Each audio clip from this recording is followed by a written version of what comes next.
سبيل الدموع سبيل مريح. نحمده ونصلي على رسوله الكريم، أما بعد، فأعوذ بالله من الشيطان الرجيم. بسم الله الرحمن الرحيم. رب اشرح لي صدري ويسر لي أمري واحلل عقدة من لساني يفقهوا قولي. قال رسول الله صلى الله عليه وسلم: اذا تزوج العبد فقد استكمل نصف الدين فليتق الله فيما بقي. رسول اللہ صلی اللہ علیہ وسلم نے فرمایا، جب کوئی شخص نکاح کر لیتا ہے تو وہ اپنا آدھا دین مکمل کر لیتا ہے، لہذا اسے چاہیے کہ باقی آدھے دین کے بارے میں اللہ سے ڈرتا رہے۔ اس حدیث سے یہ بات پتہ چلتی ہے کہ نکاح کرنا عین دین ہے، عبادت ہے، اللہ کو راضی کرنے کا ذریعہ ہے۔ ہمارے یہاں عام طور پر یہ سمجھا جاتا ہے کہ شادی بیاہ صرف ایک دنیاوی رسم ہے اور یہ دنیا کا کام ہے، جبکہ ہمارا دین اس کام کو جب انسان اللہ کی مرضی کے مطابق، شریعت کے بتائے ہوئے طریقے کے مطابق کرتا ہے تو وہ کام اللہ تعالیٰ کی رضا کا ذریعہ بنتا ہے اور دین کے مکمل کرنے کا ذریعہ، جیسے کہ ایک اور حدیث میں فرمایا رسول اللہ صلی اللہ علیہ وسلم نے کہ جو شخص اللہ کی رضا کے لیے کچھ دے، یعنی کسی کو کچھ دے تو بس اللہ کو خوش کرنے کے لیے، اللہ کی رضا کے لیے روکے، اللہ کے لیے محبت کرے، یعنی کسی سے جب محبت کرے تو اس کا صلہ اللہ ہی سے چاہے، اللہ کے لیے بغض رکھے، یعنی اگر کسی کے لیے دل برا ہے تو اپنی ذات یا نفس کی وجہ سے نہ ہو، بلکہ صرف ان کاموں پر کسی سے ناراض ہو جو اللہ کی ناراضگی کے ہوں، اور اللہ کی رضا کے لیے نکاح کرے، اللہ کو خوش کرنے کے لیے کہ اللہ کا حکم ہے، تو اس نے اپنا ایمان مکمل کر لیا۔ تو اس سے یہ پتہ چلتا ہے کہ نکاح کرنا ایمان کا تقاضا ہے، خصوصاً اس وقت جب انسان کو کسی برائی میں پڑنے کا اندیشہ ہو۔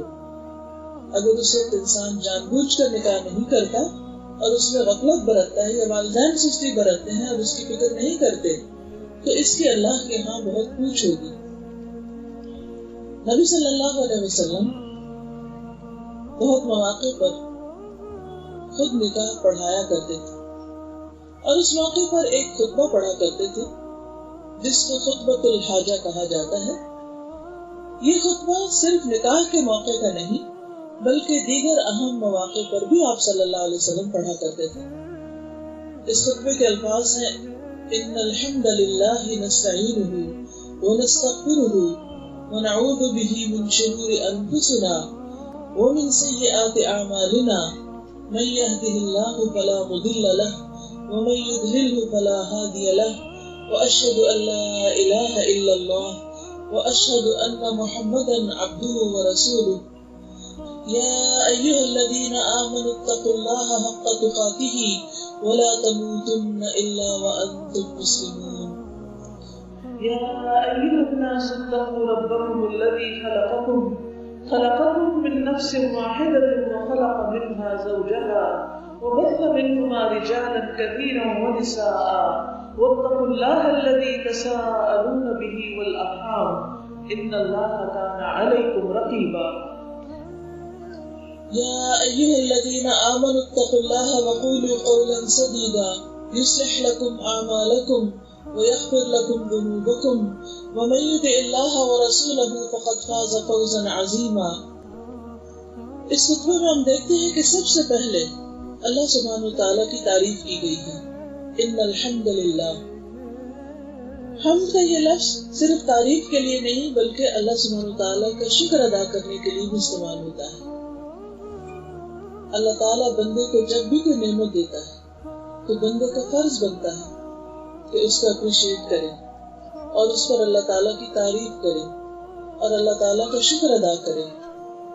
شادی کا موقع خوشی کا موقع ہے۔ اس موقع پر والدین کو، جس جوڑے کی شادی ہو رہی ہے اس کو اور باقی عزیز و اقارب سب کو اللہ کا شکر ادا کرنا چاہیے، کیونکہ اللہ کا وعدہ ہے کہ جو نعمت پر شکر ادا کرے گا اللہ تعالیٰ اس نعمت میں اور برکت عطا کرے گا، اور اگر کوئی ناشکری کرتا ہے تو نعمتیں چھن جاتی ہیں، گھر ویران ہو جاتے ہیں۔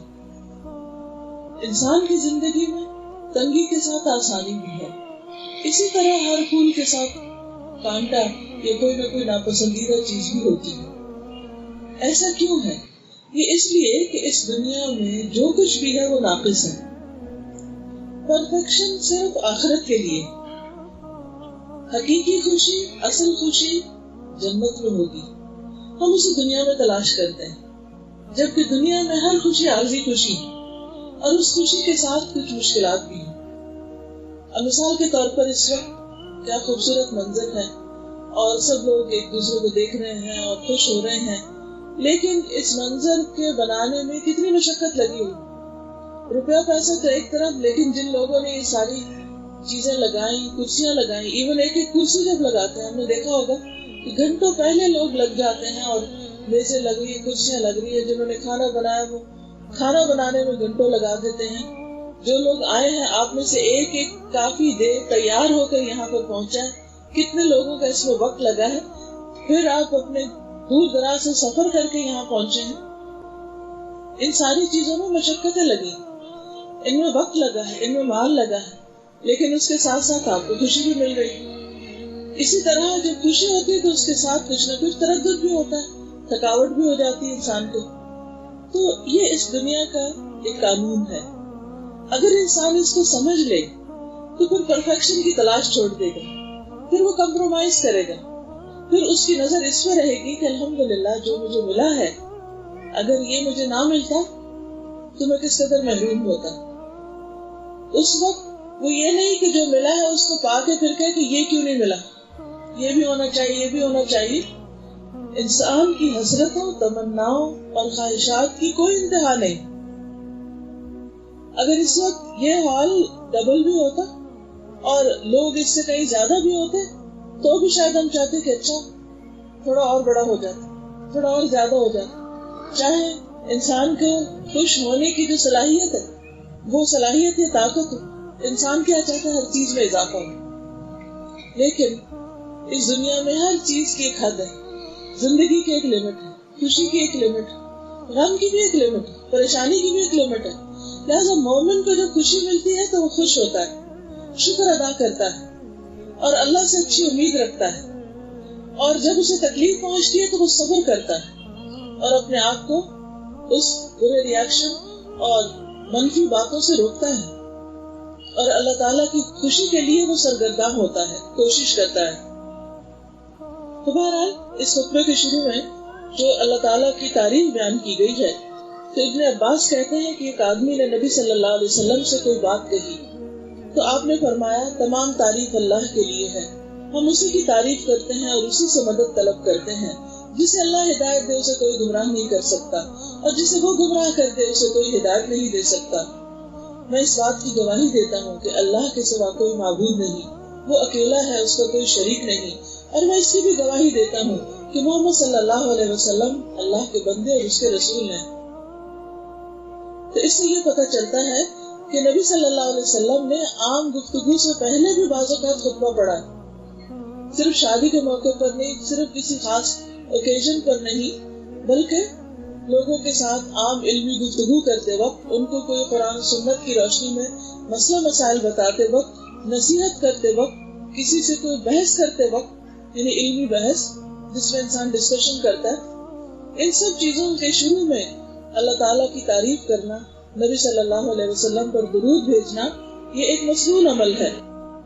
اسی طرح شادی کے آغاز میں اس خطبے کو پڑھنا، اللہ کی تعریف کرنا، اللہ تعالیٰ کی دی ہوئی اس خوشی پر اللہ سبحانہ و تعالیٰ کا شکر ادا کرنا ایک مصنون عمل ہے۔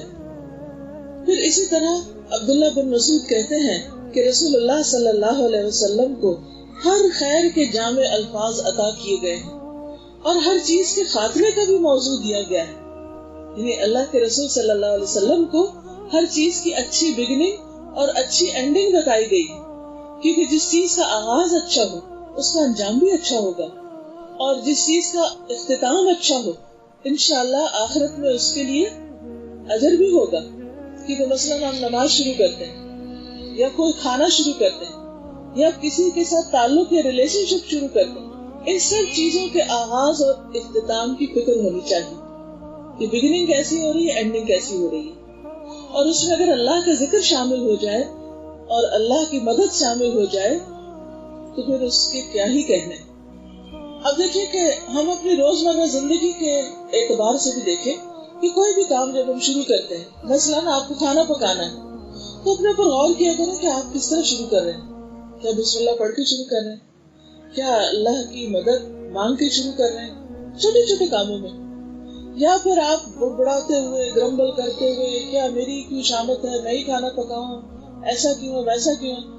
اور جب اختتام کو پک جائے تو اس وقت ہر چیز پٹک کے انسان باہر آ جائے کہ پک گیا، کھا لو اب تم لوگ، میں نے اپنا فرض پورا کر دیا ہے اور بات ختم۔ اسی طرح کوئی بھی چیز، مثلاً آپ دن کا آغاز کرتے ہیں تو سب سے پہلے کیا کرتے ہیں؟ اللہ سے بات کرتے ہیں، یعنی قرآن پڑھتے ہیں، یا لوگوں سے باتوں کے ساتھ دن شروع کر دیتے ہیں، یا لڑنے جھگڑنے سے شروع کرتے ہیں۔ اسی طرح دن کا اختتام ہوتا ہے تو کس طرح کرتے ہیں؟ کھانے کا اختتام، کھانے کی اینڈنگ کا، پانی کیسے شروع کرتے ہیں پینا، پانی پی کر کیا کرتے ہیں؟ کسی سے جب بات کرنے لگتے ہیں تو آپ آغاز کیسے کرتے ہیں؟ اختتام کرتے ہیں تو کیسے کرتے ہیں؟ کسی کے گھر جاتے ہیں تو سلام سے آغاز کرتے ہیں، نکلتے ہیں تو پھر آپ سلامتی بھیج کے نکلتے ہیں، آغاز بھی اچھا، انجام بھی اچھا۔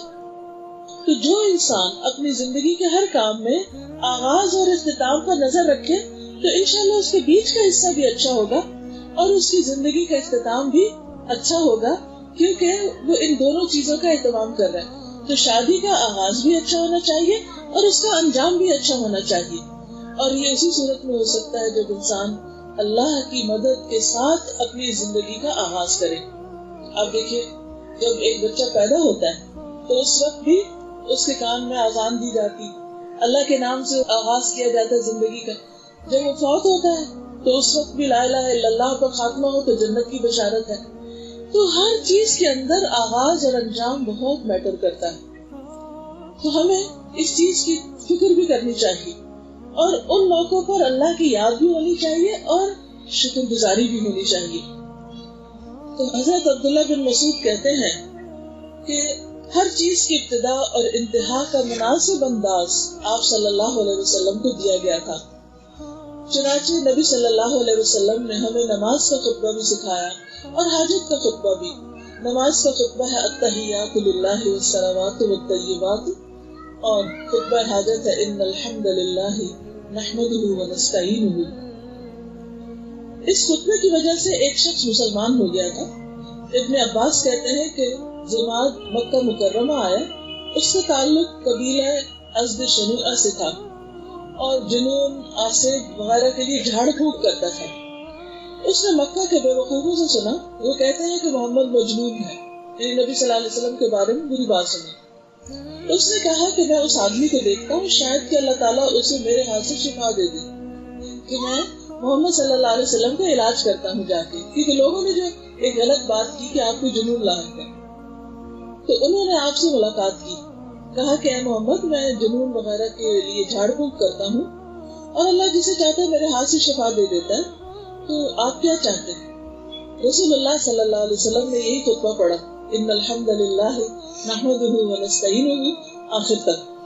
اس کے بعد آپ نے فرمایا اما بعد۔ جماعت نے کہا اپنے ان کلمات کو دوبارہ پڑھیے، آپ نے کیا پڑھا ہے؟ یعنی وہ اتنا فیسینیٹ ہوا اس خطبے سے۔ تو رسول اللہ صلی اللہ علیہ وسلم نے ان کلمات کو 3 مرتبہ دہرایا۔ جماعت نے کہا میں نے کاہنوں کا کلام سنا، جادوگروں کا کلام سنا، شاعروں کا کلام سنا، لیکن آپ کے کلام کی طرح کا کوئی کلام نہیں سنا۔ یہ کلام تو سمندر کی بلاغت تک پہنچ گیا ہے۔ اور اس نے کہا کہ آپ اپنا ہاتھ بڑھائیے، میں آپ کے ہاتھ پر اسلام کی بیعت کرتا ہوں۔ پھر انہوں نے بیعت کی۔ رسول اللہ صلی اللہ علیہ وسلم نے فرمایا اپنی قوم کی بھی بیعت کرو۔ انہوں نے کہا میں اپنی قوم کی بھی بیعت کرتا ہوں۔ یعنی اس خطبے کے الفاظ اتنے خوبصورت اور اتنے انسپریشنل ہیں کہ جس میں سب سے پہلے اللہ کی حمد و ثنا اور پھر اس کے بعد ونستعینہ، ہم اسی سے مدد چاہتے ہیں۔ اب دیکھیے کہ جب انسان اللہ تعالیٰ کی حمد و ثنا کرتا ہے، اللہ سے مدد چاہتا ہے، تو یہ اس کا اپنے رب کے ساتھ تعلق ظاہر کرتا ہے۔ کہ ہم سب سے بڑا اسی کو سمجھتے ہیں. آپ دیکھیے جب بھی ہمیں کوئی مشکل ہوتی تو اس وقت ہم لوگوں کی طرف دیکھتے ہیں, کون میری مدد کرے گا, کون میرے کام آئے گا. شادی کا موقع ایک اہم موقع ہوتا ہے, اس میں ماں باپ کو بھی گھبراہٹ ہوتی ہے, بچوں کو بھی ہوتی ہے, دونوں خاندانوں میں بھی ہوتی ہے. اور آج کل کے حالات جس طرح ہو رہے ہیں کہ ادھر سے شادیاں ہوتی ہیں, ادھر سے ناراضگیاں شروع ہو جاتی ہیں, تو ہر والدین کے اندر ایک خوف ہوتا ہے, ایک ہڈن قسم کی پریشانی ہوتی ہے چھپی ہوئی, اللہ خیر کرے, پتہ نہیں کیا ہوگا. اور وہ ایک طرف سے خوش ہو رہے ہوتے ہیں اور اندر سے گھبرا بھی رہے ہوتے ہیں کہ اللہ ان کی نبھا دے, اللہ ان کو صالح اولاد دے اور ان کے گھر آباد رہیں اور والدین کی آنکھوں کی ٹھنڈک بنے. ایسے موقع پر انسان کیا کرے؟ کیا کسی پیر فقیر کے پاس جائے, کسی جادوگر یا کاہن کے پاس جائے, کسی انسان کے پاس جائے, کس کے پاس جائے؟ کوئی نہیں ہے, اللہ ہی کافی ہے. ایک اللہ کے پاس کہ اللہ تیری مدد چاہیے, تو دلوں کو سیدھا کر دے تو کوئی ٹیڑھا نہیں کر سکتا, جیسے کہ آگے کپڑوں میں بھی آتا ہے, اور اگر تو ٹیڑھا کر دے تو کوئی ان کو سیدھا بھی نہیں کر سکتا. کیونکہ انسانوں کے دلوں میں محبت جو بھی ہوتی ہے ایک دوسرے کی جب اللہ ڈالتا ہے, ورنہ اچھے بھلے انسان بہترین تعلقات والے بھی جب دل پلٹتے ہیں تو ایک دوسرے سے متنفر ہو جاتے ہیں. پھر آپ دیکھیے کہ جیسے نماز کے آغاز میں ہم سورۃ الفاتحہ پڑھتے ہیں تو اس میں بھی اللہ کی حمد و ثنا کرتے ہیں, تو اس میں بھی ایک طرح سے اللہ سبحانہ وتعالیٰ کی حمد و ثنا کرتے ہیں. پھر آپ دیکھیے کہ اس کے اندر 3 خاص باتیں ہیں خطبے کے اندر. ایک اللہ کی تعریف ہے, دوسرے اللہ سے مدد مانگی گئی ہے, تیسرے اپنے گناہوں کی معافی چاہی گئی ہے, اور اس کے ساتھ ساتھ 3 آیات میں 4 بار تقویٰ کا ذکر ملتا ہے. سب سے پہلے تو اللہ کی تعریف ہے.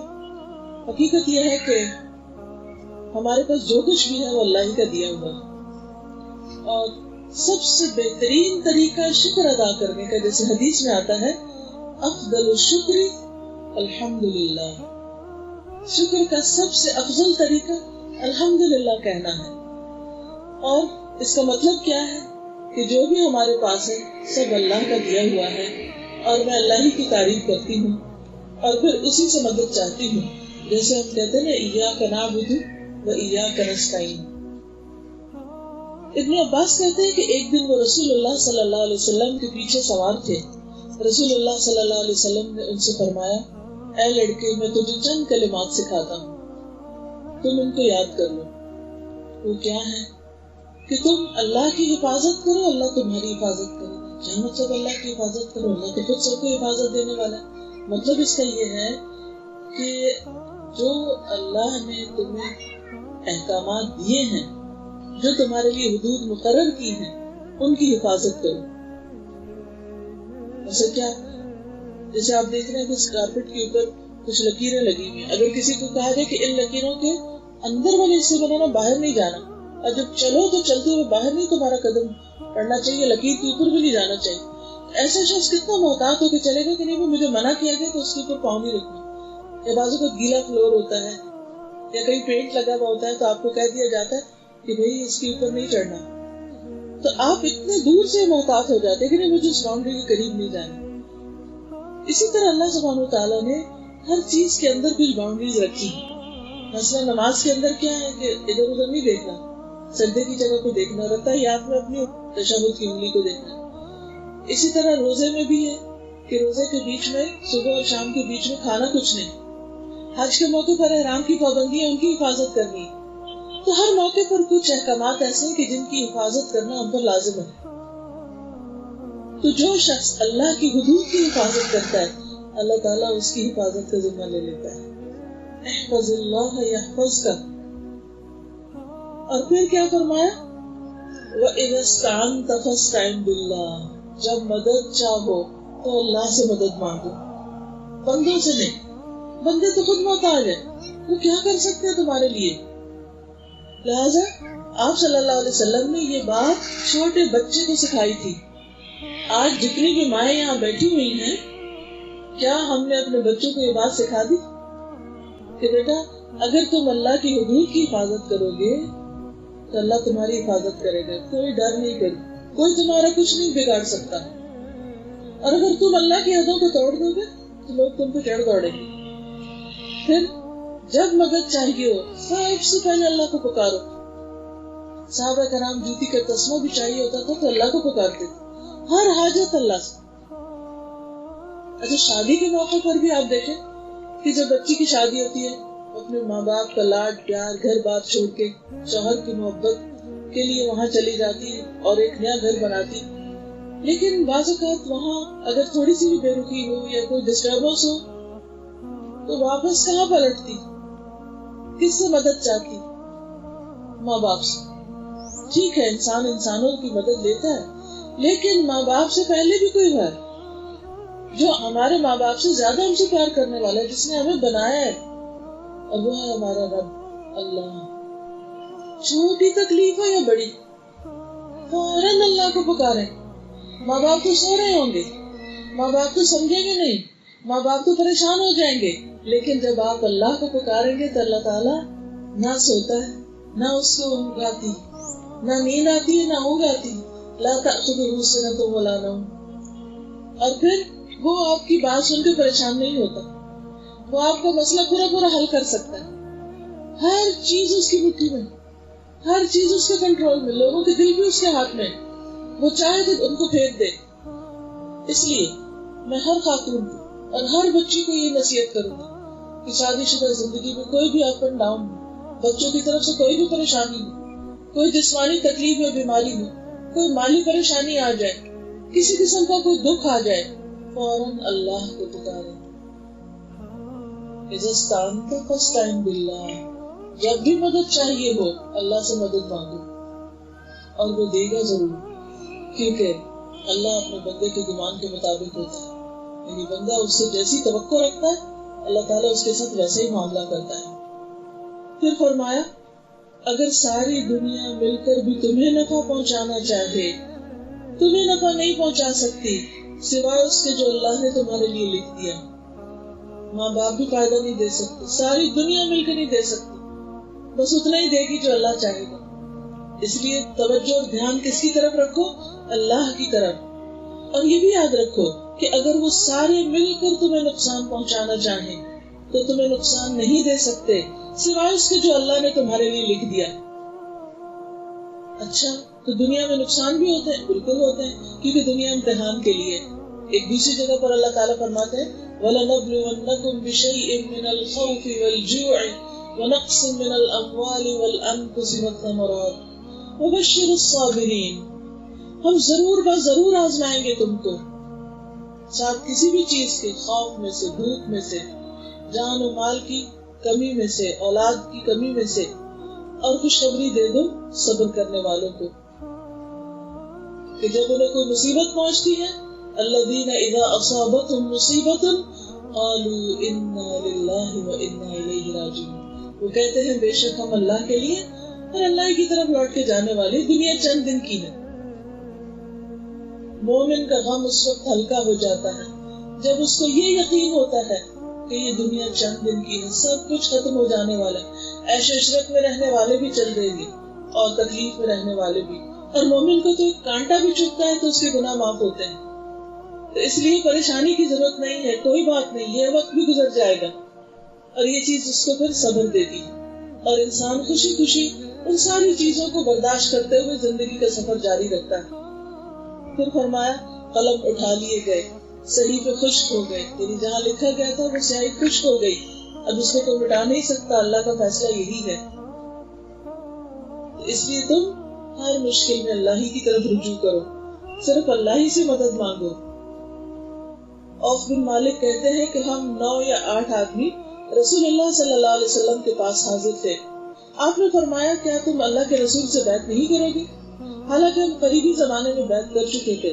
تو ہم نے عرض کیا ہم اللہ کے رسول صلی اللہ علیہ وسلم سے بیعت کر چکے ہیں، اب ہم کس بات پر بیعت کریں؟ فرمایا اس پر کہ تم اللہ کی عبادت کرو گے اور اس کے ساتھ کسی کو شریک نہیں کرو گے. نماز، روزہ، حج، زکات، سجدہ، ہر نیکی کا کام اللہ ہی کو خوش کرنے کے لیے کرو گے.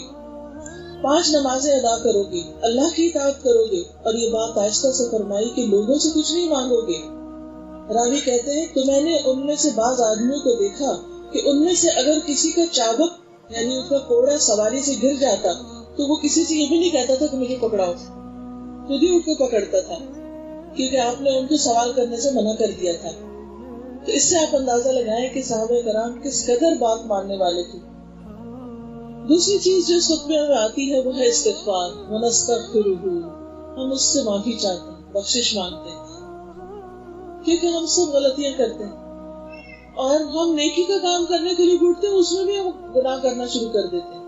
ہم نماز پڑھتے ہیں، اس میں بھول جاتے ہیں، 4 کی 3، 3 کی 5 رکعتیں پڑھ لیتے ہیں اور ہمیں پتہ نہیں چلتا. قرآن مجید پڑھنے کی تلاوت کرنے میں کچھ میں غلطیاں کر جاتے ہیں، کسی کو کچھ بتانے لگتے ہیں وہاں بھول جاتے ہیں. کھانا کھانے لگتے ہیں تو حکم کیا ہے کہ بیٹھ کے کھاؤ، کھڑے ہو کے کھانے لگتے ہیں.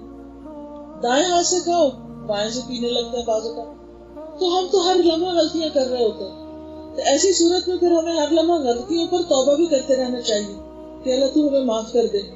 ہم بھول جاتے ہیں، ہم سے خطا ہو جاتی ہے اور دھیان کہیں اور ہو جاتا ہے. تو اس لیے جب کبھی انسان اللہ کی اطاعت میں دیر کرے، تاخیر کرے، سستی کرے، بھول کر غلطی کر جائے تو فوراً اللہ سے معافی مانگنی چاہیے. نستغفرہ، ہم اس سے بخشش کا سوال کرتے ہیں کہ ہمارے گناہوں کو تو ڈھانپ دے اور ہمارے گناہوں کی پردہ پوشی کر، کیونکہ گناہ عیب ہے، گناہ ہمارے اوپر داغ کی طرح ہے. ان کو ڈھانپ دے کون؟ اللہ ہی، دنیا میں بھی اور آخرت میں بھی جو بھی ہم نے غلطیاں کی ہیں. اللہ تعالیٰ ہمارے لیے ان خطاؤں کو شرمندگی کا باعث نہ بنائے. اور پھر نبی صلی اللہ علیہ وسلم نے فرمایا کہ ہر انسان خطا کار، ہر انسان غلطی کا پتلا ہے. اور بہترین خطا کار کون ہے؟ جو توبہ کرنے والے ہیں، جو غلطی کو مان جاتے ہیں اب اس کی اصلاح بھی کر لیتے ہیں. نبی صلی اللہ علیہ وسلم نے فرمایا قیامت کے دن مومن اپنے رب کے قریب کیا جائے گا یہاں تک کہ اللہ تعالیٰ اپنی ایک جانب اس پر رکھے گا، پھر اس سے گناہوں کا اقرار کرایا جائے گا کہ انہیں غلطی کی تھی نا. تو کون غلطی مانے گا؟ جو دنیا میں مان جاتا ہے کہ ہاں میری غلطی ہے، اور جو دنیا میں اکڑے کہ نہیں میری غلطی نہیں تمہاری غلطی ہے، ایک دوسرے کو بلیم کرتا رہے تو پھر وہاں مشکل ہے. بہرحال پھر اللہ تعالیٰ فرمائے گا کیا تو انہیں پہچانتا ہے اپنی غلطیوں کو؟ غور کرے گا ہاں رب میں پہچانتا ہوں، یہ میرے ہی قصور ہے، میری غلطیاں ہیں. اللہ تعالیٰ فرمائے گا میں نے دنیا میں تیرے گناہوں کو پردہ ڈالا، میں آج کے دن بھی تیرے گناہوں کو معاف کرتا ہوں. پھر اسے اس کی نیکیوں کا نامہ اعمال دے دیا جائے، کیونکہ ہمارے نامہ اعمال میں دونوں چیزیں ہیں نا، نیکیاں بھی ہیں، بدیاں بھی ہیں. اب ہم کبھی پریشان ہوتے ہیں کہ کیا بنے گا قیامت کے دن. اچھا نیکیاں تو زیادہ ہوگی تو دائیں ہاتھ میں اعمال نامہ ملے گا، برائیوں کا کیا ہوگا؟ تو وہ انسان کو دکھا کے اقرار کرایا جائے گا کہ کیا تھا نا. تو جو مان جائے گا کہ ہاں کیا تھا تو اللہ سبحانہ وتعالیٰ ان کو گرا کے نیکی کے نام اعمال دے کے اس کو کامیاب کر دے گا. اللہ تعالیٰ ہمارے ساتھ بھی ایسے ہی سلوک فرمائے کہ ہمیں بلا حساب بخش دے. نبی صلی اللہ علیہ وسلم نے فرمایا آدمی گناہ کرتا ہے پھر کہتا ہے اللہ میرا گناہ معاف کر دے. اللہ تعالیٰ فرماتا ہے میرے بندے نے گناہ کا کام کیا اور اس کو علم ہے کہ اس کا ایک رب بھی ہے جو گناہوں کو معاف کرتا ہے اور ان کو پکڑتا بھی ہے، میں نے اس بندے کو معاف کر دیا. یعنی اللہ تعالیٰ اس بندے کو خالی ہاتھ نہیں لوٹاتا جو اپنی غلطی مان کر اللہ کی طرف رجوع کرتا ہے. رسول اللہ صلی اللہ علیہ وسلم نے فرمایا تم میں سے پہلے لوگوں میں سے ایک آدمی تھا، وہ ایک کھوپڑی کے پاس سے گزرا. ہوتا نا بعض اوقات انسان کہیں جا رہا ہوتا ہے، رستے میں کوئی چیز پڑی ہوتی، اس نے اس کی طرف دیکھا اور اپنے آپ سے باتیں کرنے لگا. ایک وحشت آئی ہوگی. اس نے کہا میرے رب تو بہت عظیم ذات ہے اور میں بہت کمزور ہوں، تو بار بار بخشنے والا ہے اور میں بار بار گناہ کرتا ہوں، تو بار بار بخشتا ہے، میں بار بار غلطیاں کرتا ہوں. ہم سب کا یہی حال ہے. تو اس کے دل میں خوف آیا تو اللہ سے توبہ کرنے لگا. پھر وہ اللہ کے سامنے سجدے میں گر پڑا. اتنا زیادہ اس کو اپنی غلطیوں کا احساس ہوا، ایسی شرمندگی بھی. پھر غیبی آواز آئی اور اس سے کہا گیا اپنا سر اٹھاؤ، تو بار بار گناہ کرنے والا ہے اور میں بار بار بخشنے والا ہوں. سو اس نے اپنا سر اٹھایا اور اسے بخش دیا گیا. تو اس سے بھی کبھی نہیں گھبرانا چاہیے کہ اب کیا توبہ کریں، ہم تو اتنی غلطیاں کرتے ہیں اور اتنی کر چکے ہیں، اب کیا توبہ کریں گے. نہیں، کبھی بھی دیر نہیں لگانی چاہیے. انسان کے لیے توبہ کا دروازہ اس وقت تک کھلا ہے جب تک کہ اس کی جان نہ نکلنے کو آ جائے. تو اس لیے جو ہی غلطی ہو فوراً معافی، پھر ہو گئی وہی غلطی، پھر معافی، پھر ہو گئی، پھر معافی، پھر معافی، پھر ہو کے معافی، سجدے میں پڑھ کے معافی، تو جو معافیاں مانگتا رہے گا اللہ تعالیٰ اس کو بخشتا رہے گا، اس کے گناہ گرتے رہیں گے. پھر اگلی چیز ہے وَنَعُوذُ بِاللَّهِ مِن شُرُورِ أَنفُسِنَا، وَنَعُوذُ بِاللَّهِ مِن شُرُورِ أَنفُسِنَا، اور ہم اپنے آپ کو اللہ کی پناہ میں دیتے ہیں اپنے ہی نفس کے شر سے بچنے کے لیے. ہمارا دشمن صرف شیطان نہیں، صرف لوگ نہیں ہوتے دشمن، یہ دشمن خود ہمارا اپنا نفس ہوتا ہے جو برائی کو اکساتا ہے انسان کو. آج صبح کسی سے میری ملاقات ہوئی تو کہنے لگی کہ مجھے بہت گھبراہٹ ہوتی ہے جب مجھ سے غلطیاں ہوتی ہیں یا میں اپنا وقت ضائع کرتی ہوں. تو میں نے کہا نہ کیا کروں، میں نے نہ وقت ضائع کیا کروں. کہتی مجھے پتا ہوتا ہے میرا وقت ضائع ہے لیکن میری ہمت نہیں ہوتی کہ میں اٹھ کے کچھ کروں، بس میں سوچتی رہتی ہوں وقت ضائع کرتی چلی جاتی، دل نہیں مانتا اٹھ کے کچھ کرنے. ہم سب کے ساتھ ہی ہوتا، صرف ان کے ساتھ نہیں ہمارے ساتھ بھی ہوتا.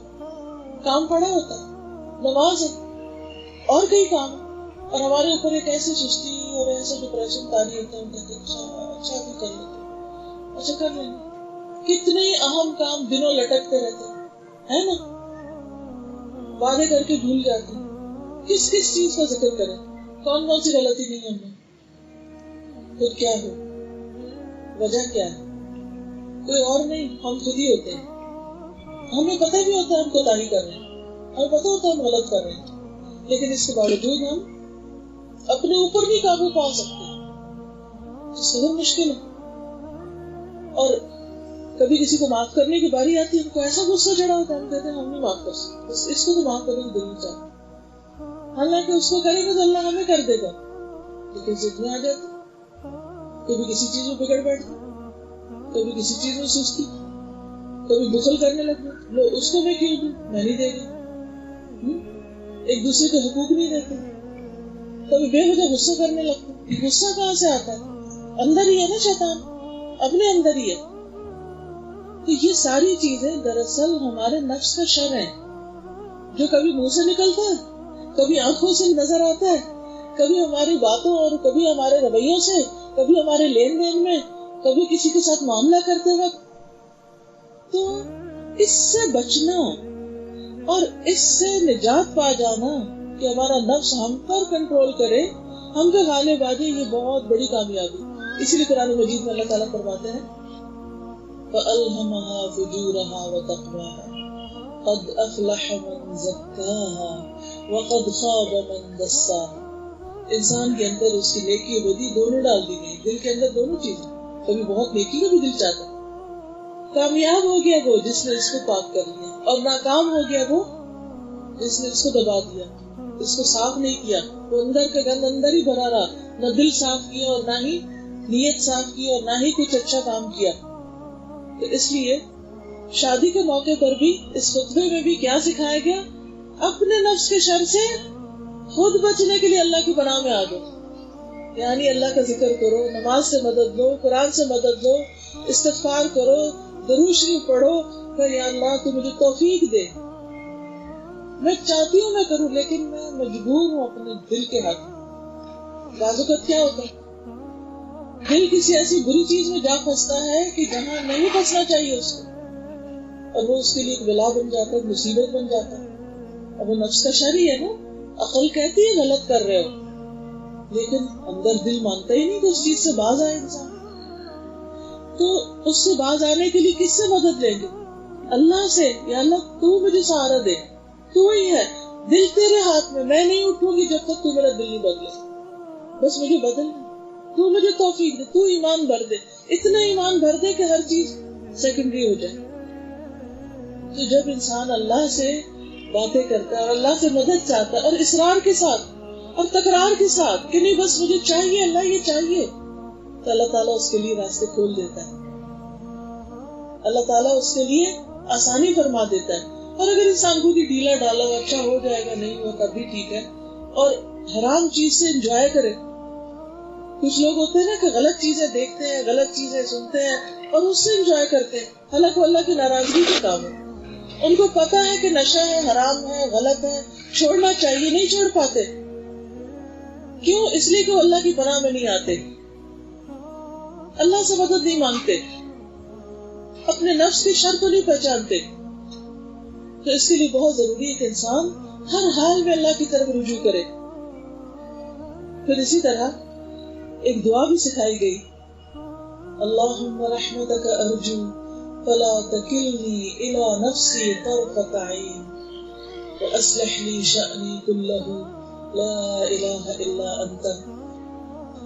اے اللہ، میں تیری رحمت کا امیدوار ہوں، تو مجھے آنکھ جھپکنے تک کے لیے بھی، اتنی بلنک اپن آئے بھی مجھے میرے نفس کے حوالے نہ کر کے اتنی دیر میں اپنی مرضی کی بات مانوں اور میرے سارے معاملات درست فرما دے، جہاں جہاں میرے کام بگڑے ہوئے ہیں، تعلق خراب ہوئے ہوئے ہیں، ان سب کو صحیح کر دے، تیرے سوا کوئی عبادت کے لائق نہیں۔ اس دعا کو کبھی نہیں چھوڑنا چاہیے۔ اذان کے بعد دعا کی قبولیت کا وقت ہوتا ہے، اس وقت پڑھیں، تہجد میں پڑھیں، اٹھتے بیٹھتے پڑھیں۔ جب آپ کا نفس آپ کو کنٹرول کرنے لگے تو بس اللہ کی طرف دوڑنے لگ جائے کہ اللہ مجھے میری ذات سے بچا۔ پھر اسی طرح یہ ہے، ابو ہریرہ کہتے ہیں کہ ایک جگہ کچھ لوگ بیٹھے ہوئے تھے، نبی صلی اللہ علیہ وسلم ان کے پاس جا کر کھڑے ہوئے، فرمایا کیا میں تمہیں بتاؤں کہ تم میں سب سے بہتر اور سب سے بدتر کون ہے؟ لوگ خاموش رہے۔ آپ نے 3 مرتبہ یہ بات دہرائی۔ اس پر ان میں سے ایک آدمی بولا، کیوں نہیں یا رسول اللہ صلی اللہ علیہ وسلم؟ آپ نے فرمایا تم میں سب سے بہتر وہ ہے جس سے خیر کی امید ہو اور اس کے شر سے امن ہو، کیونکہ خیر و شر دونوں انسان کے اندر، اور سب سے بدتر وہ ہے جس سے خیر کی توقع نہ ہو اور اس کے شر سے امن نہ ہو۔ یعنی ہوتا نا کہ آپ کسی انسان کو دیکھتے تو آپ کو دیکھ کے دل خوش ہو جاتا ہے کہ اس سے مجھے کوئی خوف نہیں، اس نے مجھے کوئی نقصان نہیں دینا، یہ مجھے دھوکہ نہیں دے گا، یہ کوئی جلی کٹی باتیں نہیں سنائے گا، یہ میرے ساتھ بدتمیزی نہیں کرے گا، یہ میرے ساتھ بد اخلاقی نہیں کرے گا، یہ خیر کی کنجی خیر ہی لے کر آئے گا، یہ میری بے عزتی نہیں کرے گا، یہ میرے ساتھ ناروا زیادتی یا برا سلوک نہیں کرے گا۔ اور یہی لوگوں کی گواہیاں مرنے کے بعد انسان کے لیے صدقہ جاریہ بن جاتی اور اس کے جنت میں داخلے کا ذریعہ بن جاتی۔ اور اسی طرح کچھ لوگوں کو دیکھ کے آپ ڈر جاتے ہیں، اللہ وہ پھر آ گئی، اب کیا بنے گا، اب میں تو یہاں سے کھستی ہوں، میں گئی، میں نہیں اس کو دیکھتی، وہ تو مجھے دیکھتے ہی کچھ سنا دے گی۔ ایسے بھی لوگ ہوتے ہیں کہ جو کبھی اسپیئر کرتے ہی نہیں جب تک آپ کو کوئی ٹانٹ نہ کر لے، کوئی طنز نہ کر لے، آپ کو کوئی تانا نہ دے دے، آپ کے اوپر ہنس نہ لے، آپ کو برا بھلا نہ کہہ لے، آپ ان کی زبان سے امن میں ہوتے ہی نہیں، وہ چھوٹتے ہی کوئی نہ کوئی گلا شکوہ شروع کر دیں گے، آپ کو فون ہی نہیں اٹھاتے، آپ کو گھر میں نہیں ملتے، آپ تو یہ نہیں کرتے، آپ تو وہ نہیں کرتے، ہر وقت کوئی نہ کوئی منفی بات کریں گے، دوسرا دیکھ کے پریشان ہو جاتا ہے، اور ایک دفعہ جو تیر لگتا ہے وہ دنوں تک ٹھنڈا نہیں ہوتا اس وقت۔ ہم سوچیں ہم کیا ہیں، کیا کہتے ہیں لوگ ہمارے بارے میں، ہم ان کے لیے خوشیوں کا پیغام ہے یا ہم ان کے لیے پریشانیوں کا ذریعہ ہیں؟ ٹھیک ہے، انسان کے اندر دونوں چیزیں ہوتی ہیں، لیکن غالب کیا ہے؟ کوئی بھی انسان یہ نہیں کہتا نہیں میں تو بڑے معصوم فرشتہ ہوں، کبھی کسی سے کچھ کیا ہی نہیں، ایسا نہیں ہو سکتا۔ ہر انسان کے اندر غیظ، غضب، غصہ سب کچھ ہے، لیکن غالب کیا ہے؟ دیکھتے ہی آپ کو پہلا تاثر کیا آتا ہے، آپ کو دیکھتے ہی پہلی سوچ کیا آتی ہے، یہ معلوم کریں آپ۔ اور آپ سب کو پتا ہے کچھ لوگ ہوتے ہیں پورے خاندان میں ان کی ایک شہرت ہوتی ہے کہ بس آپ کوئی کام کروانا، کوئی مدد چاہیے، بس اس کے پاس چلے جاؤ، اس کے پاس جاؤ، فکر ہی نہ کرو، جا کے اس سے ملو، وہ تمہاری مدد ضرور کرے گا۔ اسی طرح کچھ لوگ ہوتے ہیں جن کے پاس آپ جاتے ہیں ایک توقع لے کے، آپ جائیں تو صحیح، وہ آپ کی مدد ضرور کرے گی، اور کچھ لوگ ہوتے ہیں وہ کہتے ہیں پیٹ میرا، اس نے کچھ نہیں دینا۔ ہم کون ہیں؟ ہمارا کیا تاثر ہے؟ ہمارے کیا اثرات ہیں، آثار ہیں جو مرنے کے بعد اور اس زندگی میں بھی ہم پیچھے چھوڑ کے جا رہے ہیں؟ تو سب سے بہتر وہ ہے جس سے خیر کی توقع۔ اب ایک شادی کے بعد ایک جو دلہن سسرال جاتی تو وہ اپنے سسرال والوں کے لیے خوشی کا باعث کب ہو سکتی؟ جب سسرال کو اس کی ذات سے کوئی خیر ملے، کوئی فائدہ پہنچے، وہ ان کے خاندان میں خوشیاں بکھیرے، وہ ان کے کام آئے، وہ ان کی مدد کرے، وہ ان کی خیر چاہے، وہ ان کی بگڑی چیزوں کو بھی سنوارے، وہ گھر کا نقشہ بدل دے اور ایک بہتر گھر اس کو بنا دے، پہلے سے بھی بہتر، نہ کہ لڑائیاں، فساد، جھگڑے اور رونا دھونا ڈال دے کہ گھر برباد ہو۔ دونوں طرح کے لوگ ہوتے ہیں، کچھ لوگوں کے آنے سے نسلیں سنور جاتی ہیں اور کچھ لوگوں کے آنے سے پہلے حال سے بھی جاتے ہیں. تو سوچیے ہم کون ہیں. عقبہ بن عامر کہتے ہیں میں نے کہا اے اللہ کے رسول صلی اللہ علیہ وسلم نجات کس میں ہے, یعنی آخرت میں چھوٹ کیسے ہوگی؟ فرمایا اپنی زبان کو قابو میں رکھ, تمہارے گھر تمہیں کافی ہو, اور اپنے گناہوں کو رویا کرو, اس سے نجات ہوگی. پھر اسی طرح ابو سعید کہتے ہیں کہ رسول اللہ صلی اللہ علیہ وسلم سے پوچھا گیا یا رسول اللہ کون سا شخص سب سے افضل ہے, سب سے اچھا کون ہے؟ ہر ایک کو یہ ہوتا نا میں اچھا بن جاؤں, لوگ مجھے اچھا کہیں, یا ہم لوگوں میں سب سے اچھے ہوں یا نہ ہو, لوگ اچھا ہے ضرور کہیں ہمیں, ہر ایک یہ چاہت ہوتی. تو پوچھا گیا کہ سب سے اچھا ہے کون؟ آپ نے فرمایا وہ مومن جو اللہ کے راستے میں اپنی جان و مال سے جہاد کرے, یعنی اللہ کے دین کے لیے ہر چیز قربان کرنے کو تیار ہو. صحابہ نے پوچھا پھر کون سا؟ فرمایا وہ مومن جو کسی پہاڑ کی گھاٹی میں رہنا اختیار کر لے, اللہ کا خوف رکھتا ہو اور لوگوں کو چھوڑ کر اپنی برائی سے ان کو محفوظ رکھے. یعنی اگر ان کے ساتھ اچھا نہیں کرتا تو کسی کے ساتھ برا بھی نہیں کرتا. یہ شخص بھی اچھا ہے, کوشش کرتا ہے, اپنی ساری انرجی لگاتا ہے اچھے کاموں میں, اور اس کے بعد کسی کو اپنی زبان سے تکلیف نہیں دیتا. اچھا بعض اوقات ہم صرف مذاق میں دوسرے کو بےزتی کر دیتے ہیں, کسی کے منہ سے بھول کے لفظ میں غلط نکل جائے اس کو پکڑ کے اس کا مذاق اڑانا شروع کر دیتے. کوئی موقع تو ملے ہم دوسرے کو ذلیل کریں. تو سوچئے اللہ کے ہاں آپ کا نام کہاں لکھا ہوا ہے, اور لوگوں کی گواہیاں آپ کے حق میں کیا ہیں. پھر اپنے شر سے دوسروں کو بچانا صدقہ ہے. ابو ذر کہتے ہیں میں نے عرض کیا اے اللہ کے رسول صلی اللہ علیہ وسلم اعمال میں کون سا عمل سب سے اچھا ہے, تو کیا کروں, کوئی نیکی کا کام کروں, کون سا کروں جو سب سے اچھا کام ہو؟ فرمایا اللہ پر ایمان اور اس کے راستے میں جہاد. میں نے عرض کیا کون سا غلام آزاد کرنا سب سے افضل ہے؟ فرمایا جو اس کے مالک کے نزدیک سب سے اچھا اور قیمتی ہے. عرض کیا اگر میں ایسا نہ کر سکوں, کیونکہ بہت اچھی چیز دینے کو دل نہیں چاہتا. آپ نے فرمایا کسی کے کام میں اس سے تعاون کرو, کوئی کھانا پکا رہا ہے ساتھ مل جاؤ, مدد کرو, کوئی گھر کا کچھ اور کام کر رہا ہے, کسی کو کسی بھی چیز میں ہیلپ چاہیے تو آگے بڑھ کے مدد کرو.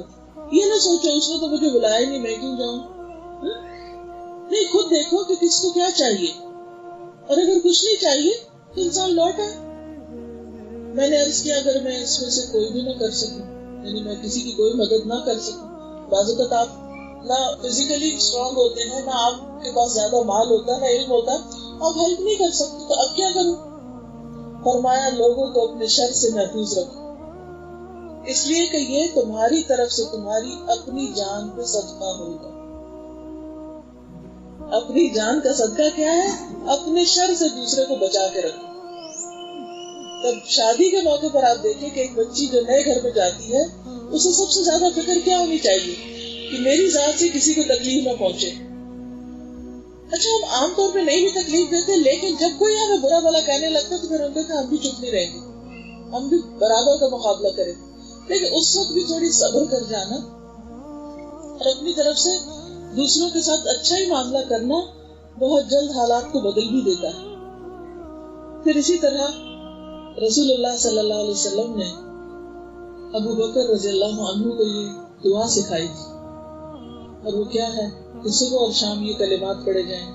اللہم فاطر السماوات والارض عالم الغیب والشہادہ رب کل شیء وملیکہ اشہد ان لا الہ الا انت اعوذ بک من شر نفسی وشر الشیطان وشرکہ. قال قلها اذا اصبحت واذا امسیت واذا اخذت مضجعک. کیا معنی ہے؟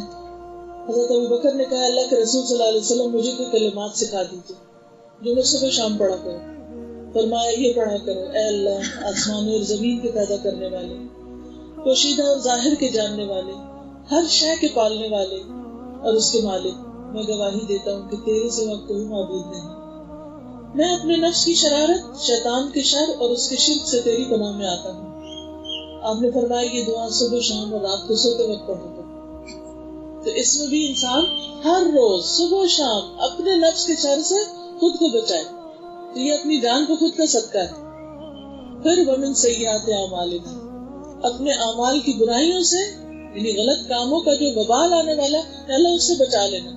بعض اوقات آپ نے دیکھا ہوگا نا کہ آپ کوئی چیز پکڑتے ہیں وہ گرنے لگتی ہے آپ کے اوپر، تو کیا کرتے ہیں آپ فٹافٹ بھاگتے ہیں ادھر ادھر کہ وہ میرے اوپر نہ آ جائے.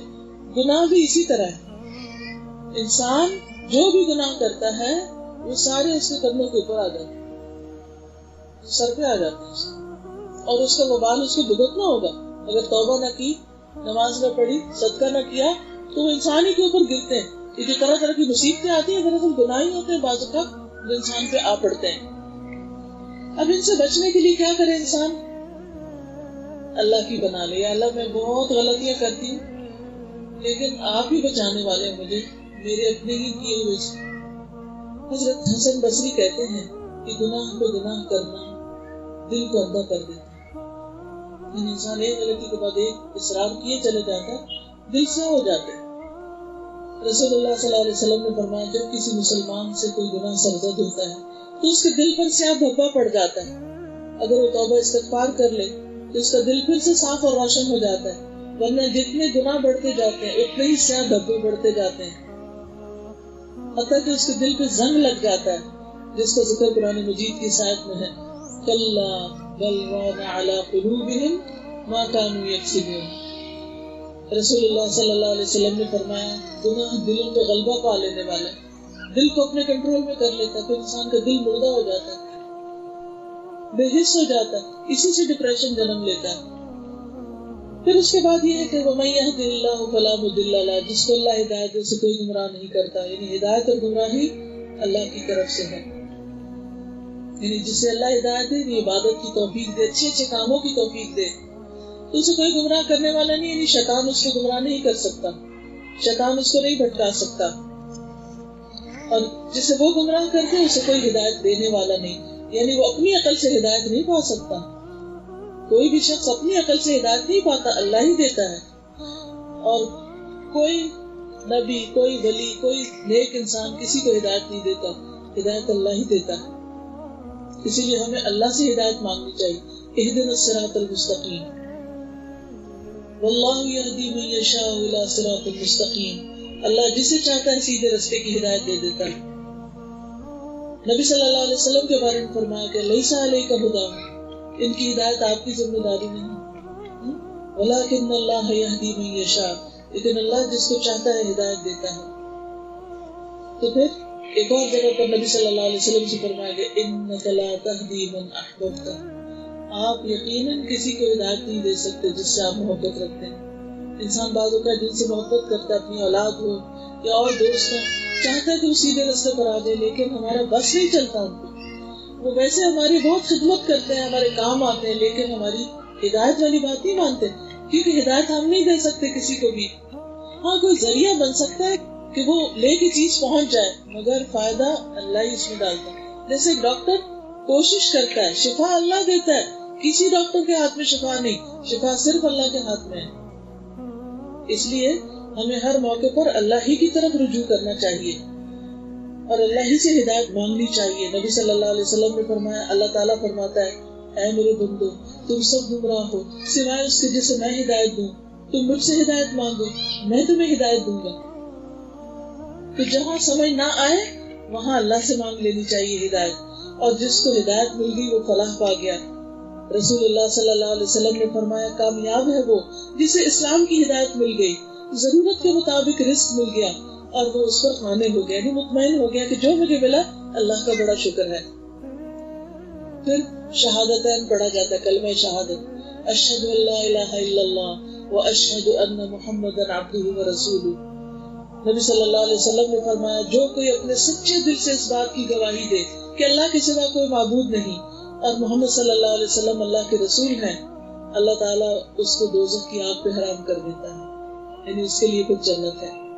رسول اللہ صلی اللہ علیہ وسلم نے فرمایا مسلمان سے جب قبر میں سوال ہوگا تو وہ گواہی دے گا کہ اللہ کے سوا کوئی معبود نہیں اور یہ کہ محمد صلی اللہ علیہ وسلم اللہ کے رسول ہیں. تو اللہ تعالیٰ کے ارشاد کا مطلب یہی ہے وَيُثَبِّتُ اللَّهُ الَّذِينَ آمَنُوا بِالْقَوْلِ الثَّابِتِ فِي الْحَيَاةِ الدُّنْيَا وَفِي الْآخِرَةِ، کہ اس پکی بات یعنی کلمہ شہادت کے ذریعے اللہ تعالیٰ اس کی برکت سے ایمان والوں کو دنیا کی زندگی میں بھی مضبوطی عطا کرتا ہے، استقامت دیتا ہے، اور آخرت میں بھی. اور وہ لوگ جنہوں نے لا الہ الا اللہ سچے دل سے پڑھی ہوگی، اگر وہ اپنے گناہوں کی وجہ سے جہنم میں بھی چلے گئے تو وہاں سے بھی نکال لائے جائیں گے. پھر آخر میں اس خطبے کے اندر تقویٰ کی بات ہے، صلہ رحمی کی بات ہے کہ یا ایھا الذین آمنوا اتقوا اللہ، اور پھر یا ایھا الناس اتقوا ربکم الذی خلقکم من نفس واحدۃ وخلق منها زوجها وبث منهما رجالا كثيرا ونساء واتقوا الله الذي تساءلون به والارحام. تو اس میں بتایا گیا کہ انسان کو اللہ نے آدم اور حوا یعنی دو سے پیدا کیا، اور پھر بہت سی دنیا میں انسان پھیلا دی. پہلے آدم سے حوا کو پیدا کیا اور پھر ان دونوں سے بہت سی مخلوق پھیلا دی، اور وہ ساری مخلوق آپس میں کہیں نہ کہیں کسی نہ کسی طرح کسی نہ کسی رشتے میں جڑی ہوئی، اور پھر وہ آپس میں رشتہ داریوں کے لحاظ اور رشتہ داریوں کا واسطہ دے کر ایک دوسرے سے اپنے حق مانگتے ہیں. میں تمہاری ماں نہیں، بیٹا کہتے میں آپ کا بیٹا نہیں، مجھے یہ نہیں دیں گے، میرے ساتھ ایسا کریں گے، میں تو تمہاری خالہ ہوں، میں تمہاری فلاں ہوں، پہچانا مجھے. یعنی کیا مطلب ہوتا ہے کہ میں تمہاری کچھ لگتی ہوں، میرا تم پر کچھ حق ہے. تو فرمایا اللہ سے ڈرو جس نے یہ رشتے بنایا اور جس کا نام لے کر تم ایک دوسرے کو اپنے حقوق جتاتے ہو. اس سے پتہ یہ چلتا ہے کہ انسان کو اللہ کے حق کے علاوہ بندوں کے حق بھی دینے ہوتے ہیں، رشتوں کا لحاظ رکھنا ہوتا ہے. ابن عمر کہتے ہیں جو اپنے رب کا تقویٰ کرے، صلہ رحمی کرے، اس کی موت میں تاخیر کر دی جاتی ہے. جو اللہ سے ڈرے اور جو رشتہ داروں کو دیتا رہے، ان سے اچھا سلوک کرتا رہے، اللہ اس کی زندگی میں برکت دیتا ہے، اس کے مال میں اضافہ کر دیا جاتا ہے، اس کے گھر والے اس سے محبت کرنے لگتے ہیں. کتنا بڑا انعام ہے. تو جب آپ دیکھیں کہ گھر والے پیار نہیں کر رہے، گھر والے خیال نہیں رکھتے، مال میں کمی آ رہی ہے اور صحت خراب ہو گئی ہے، فوراً سوچے کہ رشتہ داروں کا تو کوئی حق نہیں مارا. پھر اسی طرح ان اللہ کان علیکم رقیبا آتا ہے اس آیت کے آخر میں کہ اللہ تم پر نگرانی کر رہا ہے، یعنی تمہارے سارے اعمال سے واقف ہے کہ تم کس کے ساتھ کیا ڈنڈی مارتے ہو یا کس کے ساتھ کیسا سلوک کرتے ہو. رسول اللہ صلی اللہ علیہ وسلم نے فرمایا احسان یہ ہے کہ تم اس طرح عمل کرو گویا کہ تم اللہ کو دیکھ رہے ہو، اور اگر یہ نہیں تو یہ یاد رکھو کہ اللہ تو تم کو دیکھ رہا ہے. صرف نماز میں نہیں بلکہ ہر کام میں. شادی کے بعد میاں سے کیا سلوک کر رہے ہو، میاں کے رشتہ داروں سے کیا کر رہے ہو، اپنے رشتہ داروں کے لیے کیسا کرتے ہو. چاہے انسان سب کے سامنے کچھ ہو اور تنہائی میں کچھ، تو اللہ کو تو سب فرق پتہ چلتا ہے. زبان سے کچھ دل میں کچھ، اگر فرق ہے تو سب اللہ کو پتہ چلتا ہے. اس لیے انسان کو اپنا معاملہ اللہ تعالیٰ کے ساتھ ہی درست رکھنا چاہیے. اور یہ درست رکھنا کیا ہے؟ اللہ سے ڈرنا، اللہ کا تقویٰ اختیار کرنا، اور پھر وَلَا تَمُوتُنَّ إِلَّا وَأَنْتُمْ مُسْلِمُونَ کہ زندگی کا اختتام بھی اسلام کی حالت میں ہو، اللہ کی فرما برداری اور اطاعت میں بھی ہو. حضرت انس کہتے ہیں کہ رسول اللہ صلی اللہ علیہ وسلم نے فرمایا کسی شخص پر اس وقت تک تعجب نہ کیا کرو جب تک یہ نہ دیکھ لو کہ اس کا خاتمہ کس عمل پہ ہو رہا ہے، اس کا انجام کیا ہوا ہے. اللہ اکبر. کیونکہ بعض اوقات ایک شخص ساری زندگی یا ایک طویل عرصہ نیک کام کرتا ہے، اگر اسی حالت میں فوت ہو جائے تو جنت میں داخل ہو جائے، کیونکہ پھر اس کے اندر چینجز آنے لگتے ہیں اور وہ گناہوں میں مبتلا ہو جاتا ہے. اس طرح ایک آدمی طویل عرصے تک گناہ کرتا ہے، پھر اس کے اندر تبدیلی آ جاتی ہے. اگر وہ اسی حالت میں مر جائے تو جہنم میں جائے، لیکن جب تبدیلی آتی ہے اور وہ نیک کام کرنے لگتا ہے تو اللہ تعالیٰ جب بندے کے ساتھ خیر کا ارادہ کرتے ہیں تو اسے موت سے پہلے استعمال کر لیتے ہیں. صحابہ نے پوچھا استعمال کیسے کرتے ہیں؟ فرمایا اسے مرنے سے پہلے نیک اعمال کی توفیق دے دیتے ہیں، پھر اس کی روح قبض کر لیتے ہیں. تو اصل چیز ہے خاتمہ، کہ ایمان پر خاتمہ ہو، خیر پر ہو، نیک کام کرتے ہوئے خاتمہ ہو، کیونکہ آخری عمل پر مہر لگا دی جاتی ہے. عقبہ بن عامر کہتے ہیں کہ رسول اللہ صلی اللہ علیہ وسلم نے فرمایا کسی دن کا کوئی عمل نہیں مگر اس پر مہر لگا دی جاتی، اور نہ ہی کسی رات کا عمل مگر اس میں بھی اسٹمپ کر دیا جاتا ہے، یہاں تک کہ جب بندے اور اس کے عمل کے درمیان رکاوٹ آ جاتی ہے یعنی موت، تو حفظہ یعنی حفاظت والے فرشتے کہتے ہیں یا اللہ یہ تیرے بندے کا آخری عمل ہے، جب اس کے اور اس کے عمل کے درمیان رکاوٹ ڈال دی گئی اور تو اسے خوب جانتا ہے. یعنی آخر ایک دن تو آئے گا نا کہ کوئی کام ہمارا آخری کام ہوگا، سوچنا چاہیے وہ کیا کام ہوگا. آپ اپنے لیے کیا تمنا رکھتے کہ آخری کام کیا ہو کہ ہماری زبان پر لا الہ الا اللہ. اور جب مختلف لوگوں کی وفات کے واقعات ہم سنتے ہیں تو کئی لوگ نماز پڑھ کر فارغ ہوتے ہیں یا نماز کو جا رہے ہوتے ہیں یا سجدے میں ہوتے ہیں یا کوئی قرآن کی تلاوت کر رہے ہوتے ہیں تو ان کی موت آ جاتی ہے. اللہ تعالیٰ ہمیں بھی ایسے لوگوں میں شامل کر دے کہ جن کی موت اللہ کی عبادت, اللہ کی اطاعت اور اسلام کی حالت میں ہو, ایمان پر خاتمہ ہو, کیونکہ وہ آخری اول سٹیمپ ہو جائے گا اور پھر اسی پر اٹھے گا. جو حاجی حج کرتے وفات ہو تو وہ قیامت کے دن تلبیہ پکارتے ہوتے ہیں. تو اس لیے ہر وقت انسان کو اچھے اچھے کاموں کو منصوبے بناتے رہنا چاہیے اور برے کاموں سے بچ کے رہنا چاہیے. پھر اسی طرح یہ ہے کہ انسان کو اپنی زبان کی بھی حفاظت کرنی چاہیے, کیونکہ آخری آیت پر وَقُولُوا قَوْلًا سَدِيدًا يُصْلِحْ لَكُمْ أَعْمَالَكُمْ وَيَغْفِرْ لَكُمْ ذُنُوبَكُمْ, کہ تم سیدھی سچی بات کیا کرو, اسٹریٹ فارورڈ. اور بعض نے کہا اس سے مراد لا الہ الا اللہ ہے کہ اپنے ایمان کا کلم کلا اظہار کرو اور پھر اللہ تمہارے اعمال درست کر دے گا. یعنی بنیاد اچھی ہوگی تو اعمال بھی اچھے ہوں گے اور تمہاری برائیوں کو مٹا دے گا. اور انسان جب صبح کرتا ہے تو جسم کے سارے اعضاء زبان سے کہتے ہیں خدا سے ڈرو اور تم سیدھی رہو, کیونکہ اگر تم سیدھی رہی تو ہمارا بھی حال درست ہوگا, ہم بھی سیدھے رہیں گے. اگر تو ٹیڑھی ہو گئی تو ہم بھی ٹیڑھے ہو جائیں گے. سفیان کہتے ہیں کہ ایک شخص نے عرض کیا, یا رسول اللہ صلی اللہ علیہ وسلم, مجھے اسلام کے حوالے سے کوئی ایسی بات بتا دیجیے کہ مجھے اس کے بعد کسی سے پوچھنے کی ضرورت نہ رہے. آپ نے فرمایا پہلے زبان سے اقرار کرو کہ میں اللہ پر ایمان لایا, پھر ہمیشہ اس کو ثابت قدم رہو. اس نے کہا یا رسول اللہ صلی اللہ علیہ وسلم کس چیز سے بچوں, یہ تو کرنے کا کام ہے, ڈوز کیا ہے. آپ صلی اللہ علیہ وسلم نے اپنی زبان کی طرف اشارہ کیا کہ اس کو اپنے قابو میں رکھو, کیونکہ اگر غور کیا جائے تو شادی کے بعد بعض اوقات طلاق تک جو نوبت آپ پہنچتی ہے وہ صرف اگر غور کیا جائے, پیچھے چلا جائے تو ایک چھوٹی سی بات سے شروع ہوتی ہے. ایک نے غصے میں کچھ کہہ دیا, دوسرے نے اس سے بڑی بات کہہ دی اور پھر دنگا فساد شروع ہو گیا اور اس کے بعد ایک دوسرے سے ناراض ہو گئے, پھر انا کا مسئلہ بن گیا اور اس ضد میں اپنا آپ بھی قربان کیا اور اپنی نسلیں بھی قربان کر دی. تو اس لیے انسان کو اگر پہلے ہی موقع پر اس کو لاک کر لے یعنی اپنی زبان کو, تو فساد کا دروازہ خود بخود بند ہو جائے گا. کیونکہ باتیں جو ہے نا وہ ان میں کوئی زندگی نہیں ہوتی, ہم ان میں جان ڈالتے ہیں, ان کو بار بار دہرا کے اور پچھلی باتوں کو یاد کر کے اور بری باتوں کا بار بار ذکر کر کے.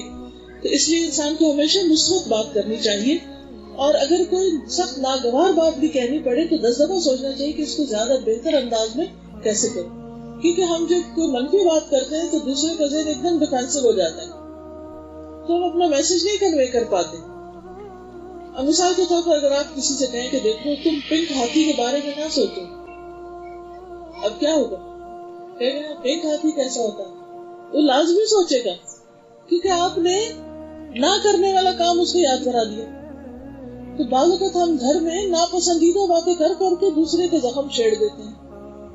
تو جو چیز ناگوار ہو, ناپسندیدہ, اس کو زبان پہ نہیں لانا چاہیے, اس کو زیادہ سے زیادہ صاف کر کے پھر اس کو اچھی شکل میں پیش کرنا چاہیے. بعض اوقات آپ کو کسی کو کچھ سمجھانا ہوتا ہے, اس کو کوئی اچھی نصیحت کرنی ہوتی ہے, لیکن بعض اوقات ہم صرف اس کو نا تیر کی طرح مارتے ہیں یا اعتراض کی طرح بات کرتے ہیں یا تانا دے کے کرتے ہیں یا پھر اس کو مذاق اڑا کے کرتے ہیں. تو اس سے کیا ہوتا ہے, وہ بات بگڑ جاتی, فائدہ کم ہوتا ہے. اور آخری بات, وَمَن يُطِعِ اللَّهَ وَرَسُولَهُ فَقَدْ فَازَ فَوْزًا عَظِيمًا, جو اللہ اور اس کے رسول کی اطاعت کرے گا وہ عظیم الشان کامیابی پائے گا. شادی زندگی کا ایک حصہ تو ہے, لیکن یہ ایک حصہ ہے. اس کے علاوہ بھی بہت ساری چیزیں جو اللہ نے ہم پر لازم کی, اس لیے ان کی طرف توجہ دینا بھی لازم ہے. اور وہ کیا ہے کہ جو بھی معاملہ پیش ہے صبح سے لے کر رات تک, ان سب میں اللہ تعالیٰ کی اطاعت اور فرمانبرداری کی جائے. لیکن وہ کیسے ہوگی, جب ہمیں یہ معلوم ہوگا کہ اللہ تعالیٰ ہم سے چاہتا کیا ہے, اللہ تعالیٰ ہم سے کیا چاہتا ہے. رسول اللہ صلی اللہ علیہ وسلم نے فرمایا, میری ساری امت جنت میں جائے گی سوائے ان کے جنہوں نے انکار کیا. یعنی میری امت میں سے جو لوگ انکار کرتے ہیں وہ نہیں, باقی جنت میں جائیں گے. صحابہ نے عرض کیا, یا رسول اللہ صلی اللہ علیہ وسلم انکار کون کرے گا, فرمایا جو میری اطاعت کرے گا وہ جنت میں داخل ہوگا، جو میری نافرمانی کرے گا اس نے گویا انکار کیا۔ تو قرآن مجید کے ساتھ ساتھ نبی صلی اللہ علیہ وسلم کی سنت کا علم ہونا چاہیے تاکہ ہم انجانے میں انکار نہ کرتے رہیں کہ آپ نے کچھ کرنے کا حکم دیا اور ہم وہ نہ کریں۔ تو اللہ تعالیٰ سے دعا ہے کہ وہ ہمیں بہترین عمل کرنے والا بنائے۔ وآخر دعوانا الحمد للہ رب العالمین۔ سبحان اللہ والحمد للہ ولا الہ الا اللہ واللہ اکبر ولا حول ولا قوة الا باللہ العلی العظیم۔ اللہم صل علی محمد وعلى آل محمد كما صليت على إبراهيم وعلى آل إبراهيم إنك حميد مجيد۔ اللهم بارك على محمد وعلى آل محمد كما باركت على إبراهيم وعلى آل إبراهيم إنك حميد مجيد۔ ربنا آتنا في الدنيا حسنة وفي الآخرة حسنة وقنا عذاب النار۔ ربنا لا تزغ قلوبنا بعد إذ هديتنا وهب لنا من لدنك رحمة إنك أنت الوهاب۔ ربنا هب لنا من أزواجنا وذرياتنا قرة أعين وجعلنا للمتقين إماما۔ یا اللہ پاک جو کچھ ہم نے پڑھا ہے سنا ہے تو اپنی رحمت سے اسے قبول فرما، کوئی غلطی ہو گئی ہو تو درگزر فرما اور ہمیں نیک ہدایت عطا فرما۔ اللہ اس شادی کو بہترین کامیاب شادی بنا، دونوں کے درمیان بہترین محبت پیدا کر دینا، دونوں خاندانوں کے درمیان بہترین اتفاق اور محبت اور ہمدردی پیدا کر دینا۔ یا اللہ ان کو نیک صالح اولاد عطا فرما، یا اللہ ان کی نسلوں میں خیر جاری کر دینا۔ یا اللہ جتنی بہنیں یہاں آئی ہیں ان کے دلوں میں جو دعائیں اور نیک تمنائیں ہیں تو ان کو پورا فرما۔ اللہ ہم سب کے والدین پر اپنی رحمت نازل فرما۔ رب ارحمہما کما ربیانی صغیرا۔ اللہ تم ہمارے بچوں کو ہدایت دے، اللہ نے ہماری آنکھوں کی ٹھنڈک بنا، اللہ ہم سب کے شوہروں کو ان کی آنکھوں کی ٹھنڈک بنا۔ یا رب العالمین تو ہمیں صلہ رحمی کرنے والا بنا۔ یا اللہ ہمیں ہمارے نفس کے شر سے بچا۔ اللہ پاک جو کچھ ہم نے پڑھا سنا ہے ہمیں اس پر عمل کرنے والا بنا اور اس محفل کو ہمارے حق میں حجت بنا اور اس کوشش کو قبول فرما۔ اللہ سب بیماروں کو صحت دے، سب دکھی لوگوں کے دکھ دور فرما، سب تکلیف والے لوگوں کی تکلیفیں دور فرما۔ ربنا تقبل منا انك انت السميع العليم وتب علينا انك انت التواب الرحيم۔ وصلى الله تعالى على خير خلقه محمد وعلى آله وأصحابه وأهل بيته أجمعين برحمتك يا أرحم الراحمين إلهي۔ سبحانك اللهم وبحمدك أشهد أن لا إله إلا أنت أستغفرك وأتوب إليك۔ السلام عليكم ورحمة الله۔ سبيل الدموع سبيل